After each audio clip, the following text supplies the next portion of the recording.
ఢిల్లీలో breaking news చూస్తున్నాం. Delhi liquor కుంభకోణం కేసులో అరెస్ట్ అయిన ఈడీ కస్టడీలో ఉన్న ఎమ్మెల్సీ కల్వకుంట్ల కవిత కీలక నిర్ణయం తీసుకున్నారు.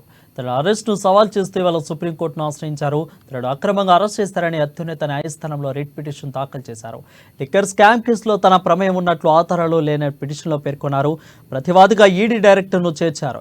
కాగా ఈ ఢిల్లీ ఈడీ కార్యాలయంలో కవిత మొదటి రోజు విచారణ ఆదివారం పూర్తయింది. కవిత విచారణను ఈడీ అధికారులు వీడియో రికార్డింగ్ చేశారు. విచారణ తర్వాత కవితను బీఆర్ఎస్ వర్కింగ్ ప్రెసిడెంట్ కేటీఆర్, మాజీ మంత్రి తన్నీరు హరీష్ రావు, అదేవిధంగా కవిత భర్త అనిల్, లాయర్ మోహిత్ రావు కలిశారు. అంతకంటే ముందు రౌస్ అవెన్యూ కోర్టులో కవిత తరపు న్యాయవాది కీలక వ్యాఖ్యలు చేశారు. సుప్రీంకోర్టులో ఇచ్చిన హామీని దర్యాప్తు సంస్థ ఈడీ ఉల్లంఘించిందని లాయర్ విక్రమ్ చౌదరి కోర్టు దృష్టికి తీసుకొచ్చారు. హామీని ఉల్లంఘించి అరెస్టు చేశారని తెలిపారు.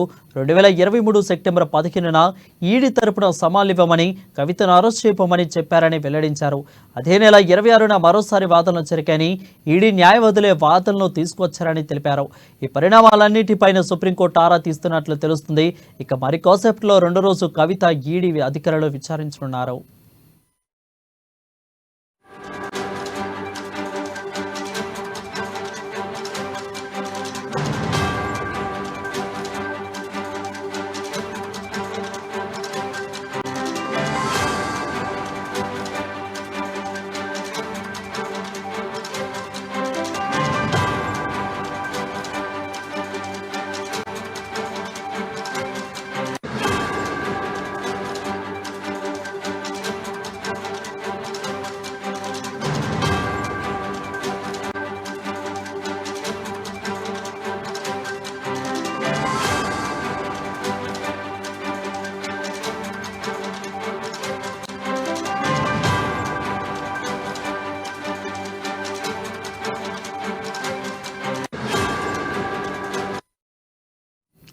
బ్రేకింగ్ న్యూస్ చూస్తున్నాం. ఢిల్లీ లిక్కర్ కుంభకోణంలో కేసులో అరెస్ట్ అయిన ఈడీ కస్టడీలో ఉన్న ఎమ్మెల్సీ కల్వకుంట్ల కవిత కీలక నిర్ణయం తీసుకున్నారు.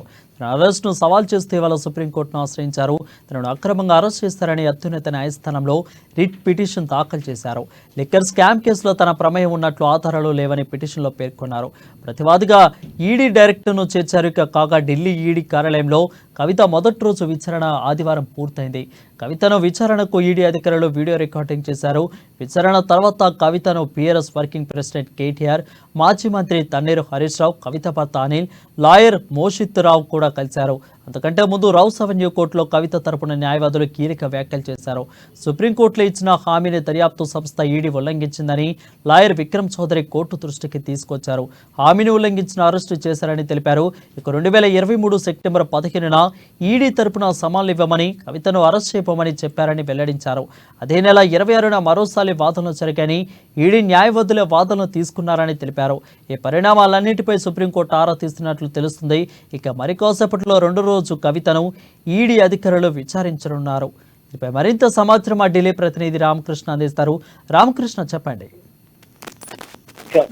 ఢిల్లీ మద్యం కుంభకోణం కేసులో అరెస్టు చేసిన బీఆర్ఎస్ ఎమ్మెల్సీ కవిత రెండో రోజు విచారణ ఈ రోజు ప్రారంభం కాబోతుంది. ఈడీ ప్రస్తుతం ఆమె ఢిల్లీలోని ఎన్ఫోర్స్మెంట్ డైరెక్టరేట్ కార్యాలయంలో ఈడీ కస్టడీలో ఉన్నారు. ఉదయం 10 గంటల నుంచి సాయంత్రం 5 గంటల వరకు కూడా ఈ విచారణ కొనసాగుతుంది. తర్వాత 6 నుంచి 7 గంటల మధ్యలో ఆమె కుటుంబీకులను ఇందులో అలౌ చేస్తారు కలవడానికి. అయితే ఈ కుంభకోణం కేసు, ఈ మద్యం కుంభకోణం కేసులో కవిత ప్రధాన కుట్రదారు, ఆమె కింగ్ పిన్ అని ఈడీ పేర్కొంది. మరి ఈ వ్యవహారంలో ఆపరేతలకు 100 కోట్ల లంచం ఇవ్వడే కాకుండా 192.8 కోట్ల కవిత అక్రమంగా ఆర్జించినట్లు తెలిపింది. కవిత తమ కస్టడీకి ఇవ్వాలని ఢిల్లీలోని రేజ్ అవెన్యూ కోర్టు దాఖలు చేసిన పిటిషన్ లో ఎన్ఫోర్స్మెంట్ డైరెక్టర్ పేర్కొనడంతో ఆమెను 7 రోజుల కస్టడీకి ఇచ్చారు. 7 రోజుల కస్టడీలో భాగంగా ఈ రోజు రెండో రోజు ఆమెను విచారిస్తున్నారు. సౌత్ గ్రూప్ కి చెందినటువంటి కవిత, శరత్ చంద్రారెడ్డి, మాగుంట శ్రీనివాసరెడ్డి, రాఘవ తో పాటు ఆప్ నేతలు కలిసి కుట్ర పన్నారు. ఈ అంశానికి సంబంధించి ప్రధాన కుట్రదారులు అని చెప్పేసి కూడా ఈడీ పేర్కొంది. మరి ఈడీ చాలా పెద్ద క్వశ్చన్ తయారు చేసింది. దాదాపుగా ఈ రోజు 20 నుంచి 25 ప్రశ్నలు ఉంటాయని చెప్పి తెలుస్తుంది. ఈ ప్రశ్నలకు సమాధానం చెప్పాల్సి ఉంటుంది. ఈడీ అధికారుల బృందం దాదాపుగా 7 సభ్యులతో కూడిన అధికారుల బృందం కవితను 10 గంటల నుంచి సాయంత్రం 5 గంటల వరకు విచారిస్తారు. మరికొద్ది సేపట్లో ప్రారంభం కాబోతుంది.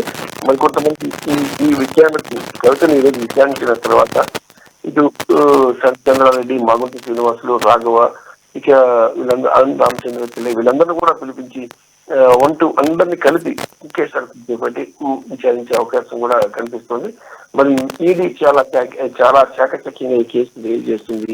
మరి దేశవ్యాప్తంగా కూడా ఎంతో సంచలనం సృష్టించిన కేసు కాబట్టి ఈ కేసు విషయంలో ఎక్కడ కాంప్రమైజ్ కాకుండా కేసుల వాస్తవాలను బయటికి రప్పించేందుకు ఈడీ ప్రయత్నం చేస్తుంది.